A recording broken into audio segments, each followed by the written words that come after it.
আমি টিচাৰ কৰিছোঁ। এইটো এটা গতানুগতিক প্ৰক্ৰিয়া। টিউটৰসকল শিক্ষক হ'বলৈ এটা টেট পাছ কৰিব লাগিব আৰু BEd ডিগ্ৰী বা DEd ডিগ্ৰী হ'ব লাগিব। এই দুইটা অবিহনে তেওঁলোক শিক্ষক হ'ব নোৱাৰে। তেওঁলোকে কৈছে যে শিক্ষক নহ'লেও আমাক দৰমহাটো অলপ বঢ়াই দিয়ক, সেইটো আমি চিন্তা কৰি আছোঁ। 14 তাৰিখে প্ৰধানমন্ত্ৰী ডাঙৰীয়া অসমত আহিব। ময়ো এতিয়া মৰাণত গৈ আছোঁ।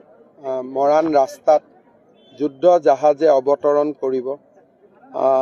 এটা ডাঙৰ দিন এটা, কাৰণ যোৱাবাৰ লোকসভা ইলেকশ্যনৰ সময়ত আপোনালোকে দেখিছিলে যে তিয়ক, যোৰহাট এই ৰাস্তাটোৱে ডাঙৰ ইছ্যু হৈ আছিলে, গাঁত এই গোটেই কথাবিলাক।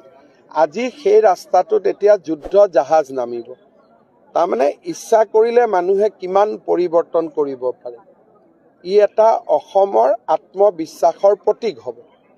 সেইকাৰণে আৰু প্লাছ তেখেতে আমাৰ গুৱাহাটীত কেইবাটাও অনুষ্ঠানতো যোগ দিব।